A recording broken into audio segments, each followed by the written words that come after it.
आकाशवाणी भोपाल से प्रस्तुत हैं प्रादेशिक समाचार।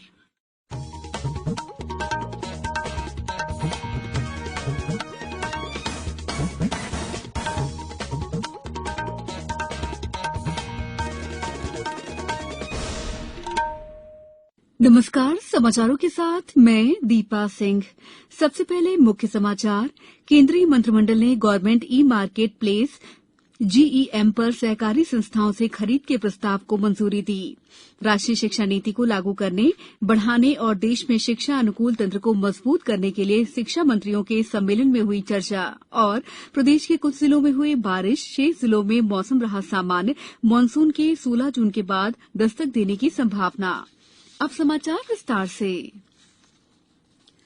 केंद्रीय मंत्रिमंडल ने आज government e market place GEM पर सहकारी संस्थाओं से खरीद के प्रस्ताव को मंजूरी दे दी। सूचना और प्रसारण मंत्री अनुराग सिंह ठाकुर ने नई दिल्ली में संवाददाताओं को बताया कि सरकार के इस कदम से सहकारी संस्थाओं को मुक्त और पारदर्शी प्रक्रिया से उचित कीमत हासिल करने में आसानी होगी। उन्होंने कहा कि इससे 8,54,000 से अधिक सहकारी संस्थाओं और इनके 27 करोड़ से अधिक सदस्यों को लाभ होगा। केंद्रीय मंत्री ने कहा कि सहकारिता मंत्रालय जीईएम पर दर्ज होने वाली सहकारी संस्थाओं की सूची तैयार करेगा। उन्होंने कहा कि जीईएम इसके लिए सहकारी संस्थाओं को एक समर्पित प्रक्रिया उपलब्ध कराएगा। उन्होंने कहा कि जीईएम पोर्टल खुलने से स्वसहायता समूह, सूक्ष्म, लघु और मध्यम उद्योगों तथा छोटे कारोबारियों को लाभ हुआ है। प्रदेश में नगरीय निकाय चुनावों के लिए कुल 99 नगर पालिका और 298 नगर परिषदों में आरक्षण की प्रक्रिया कल संपन्न हुई। कुल 99 नगर पालिका में अनुसूचित जाति वर्ग के लिए 15 पद आरक्षित किए गए। अनुसूचित जनजाति वर्ग के लिए 6 सीटें और ओबीसी के लिए 28 पद आरक्षित किए गए हैं। शेष बची 50 नगर पालिकाएं अनारक्षित हो गई हैं। इनमें से आधी यानी 25 नगर पालिका अध्यक्ष के पद महिलाओं के लिए आरक्षित किए गए। इसी तरह कुल 298 नगर परिषदों के आरक्षण एससी, एसटी और ओबीसी वर्ग के लिए 131 नगर परिषदें आरक्षित हुई, जबकि बाकी बची 132 परिषदें अनारक्षित रहीं। इनमें से 66 पद महिलाओं के लिए आरक्षित किए गए। महापौर पद के लिए दिसंबर 2020 में कराई गई आरक्षण प्रक्रिया ही मान्य होगी। मुख्यमंत्री शिवराज सिंह चौहान ने घोषणा की है कि सिर्फ कोरोना की वजह से अनाथ हुए बच्चे ही नहीं बल्कि प्रदेश के सभी अनाथ बच्चों की देखरेख का जिम्मा राज्य सरकार उठाएगी। मुख्यमंत्री ने इंदौर में कल नृसिंह वाटिका में PM care for children and मुख्यमंत्री कोविड बाल सेवा के लाभार्थी बच्चों के संवाद कार्यक्रम में कहा कि इसकी बहुत जल्द एक योजना बनाई जाएगी। शिक्षा मंत्रियों का 2 दिन का सम्मेलन आज गुजरात के गांधीनगर में शुरू हुआ। केंद्रीय शिक्षा मंत्री धर्मेंद्र प्रधान ने इस सम्मेलन का उद्घाटन किया। सम्मेलन में अन्य केंद्रीय मंत्री और राज्यों तथा केंद्र शासित प्रदेशों के शिक्षा मंत्री भाग ले रहे हैं। इस अवसर पर श्री प्रधान ने कहा कि सम्मेलन में होने वाले विचार विमर्श से राष्ट्रीय शिक्षा नीति 2020 के दृष्टिकोण को लागू करने, इसे बढ़ाने और देश में शिक्षा अनुकूल तंत्र को मजबूत करने में मदद मिलेगी। उन्होंने कहा कि राष्ट्रीय शिक्षा नीति 2020 स्कूलों में कौशल और राष्ट्रीय डिजिटल शिक्षा आर्किटेक्चर और राष्ट्रीय शैक्षिक प्रौद्योगिकी मंच जैसी डिजिटल पहलों पर ध्यान केंद्रित कर रही है। श्री प्रधान ने कहा कि गुजरात इस बात का उदाहरण है कि किस तरह टेक्नोलॉजी का इस्तेमाल करके शिक्षकों के गैर शैक्षणिक कार्यों को कम, बुनियादी साक्षरता और संख्यात्मक कौशल को मजबूत तथा छात्रों और शिक्षकों का समग्र मूल्यांकन सुनिश्चित करने के साथ ही शिक्षण के माहौल को जीवंत बनाया जा सकता है। अब समय है अमृत महोत्सव क्विज का। आजादी के अमृत महोत्सव के अवसर पर हम अपने श्रोताओं के लिए क्विज यानी प्रश्नोत्तरी प्रतियोगिता चला रहे हैं। इसमें मध्य प्रदेश में स्वतंत्रता संग्राम, स्वतंत्रता सेनानियों, प्रदेश के इतिहास, भूगोल, पर्यटन स्थलों और अन्य घटनाओं से संबंधित एक प्रश्न हर बुधवार पूछा जा रहा है।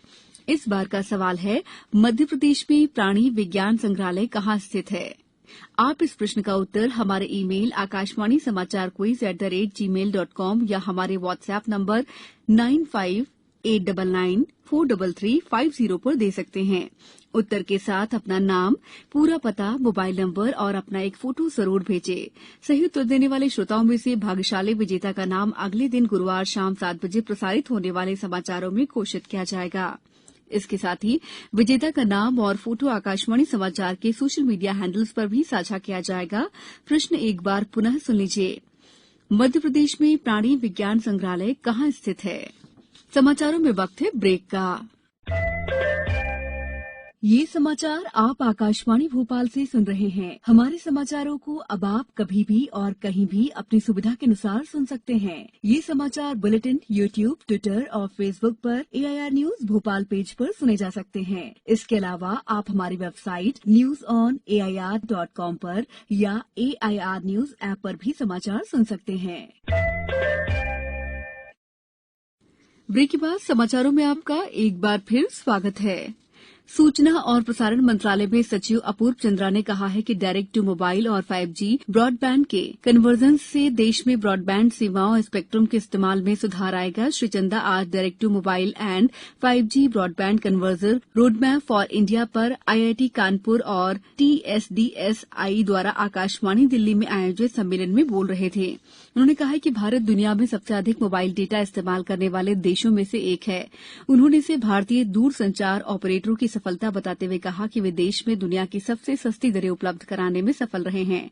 सम्मेलन में प्रसार भारती के मुख्य कार्यकारी अधिकारी शशि शेखर वेम्पति और सूचना तथा प्रसारण मंत्रालय के वरिष्ठ अधिकारी भी मौजूद थे।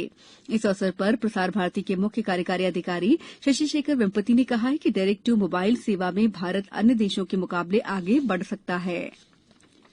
उत्तर प्रदेश में अयोध्या में निर्माणाधीन राम मंदिर के गर्भगृह का निर्माण कार्य मुख्यमंत्री योगी आदित्यनाथ द्वारा आधारशिला रखने के साथ शुरू हो गया है। देश भर से आए संत इस अवसर पर उपस्थित थे। शिला पूजन का सजीव प्रसारण किया गया। तराशी हुई पहली शिला को योगी आदित्यनाथ ने अभिजीत मुहूर्त से ठीक 11:15 पर स्थापित किया। मंदिर निर्माण का प्रभार संभाल रहे श्रीराम जन्मभूमि तीर्थ क्षेत्र न्यास ने बताया है कि गर्भगृह के लिए राजस्थान की मकराना की पहाड़ियों का सफेद संगमरमर इस्तेमाल किया जाएगा। पिछले 24 घंटों के दौरान प्रदेश के बुरहानपुर, बालाघाट और शहडोल जिलों में कहीं कहीं बारिश हुई, जबकि राज्य के शेष जिलों में मौसम सामान्य रहा। मौसम केंद्र के अनुसार नौगांव में तेज गर्मी पड़ रही है। यहां लू का असर महसूस किया जा रहा है। राजधानी भोपाल में आसमान में आंशिक बादल छाए रहे और उमस भरी गर्मी पड़ी। प्रदेश का सर्वाधिक तापमान 45.5 डिग्री सेल्सियस नौगांव में दर्ज किया गया। अपने पूर्वानुमान में मौसम केंद्र ने बताया कि छिंदवाड़ा, सिवनी, बालाघाट, बुरहानपुर, खंडवा, खरगोन, इंदौर, उज्जैन और देवास जिलों में कहीं कहीं हल्की वर्षा या गरज चमक के साथ बौछारें पड़ सकती हैं। मानसून के बारे में मौसम केंद्र का कहना है कि इसके 16 जून के बाद प्रदेश में दस्तक देने की संभावना है। मुख्यमंत्री शिवराज सिंह चौहान ने अंतर्राष्ट्रीय बाल रक्षा दिवस पर बच्चों की बेहतर शिक्षा, स्वास्थ्य और उन्हें पोषण आहार प्रदान करने के प्रयासों में जन भागीदारी को प्रोत्साहित करने की अपील की है। अब ग्वालियर से जबलपुर के लिए नई वायु सेवा उपलब्ध हो गई है। जबलपुर से भोपाल और भोपाल से ग्वालियर वायु सेवा के साथ ही जबलपुर से बिलासपुर के लिए हवाई सेवा का शुभारंभ कल हुआ। केंद्रीय नागरिक उड्डयन मंत्री ज्योतिरादित्य सिंधिया ने जबलपुर से इन हवाई सेवाओं का शुभारंभ किया।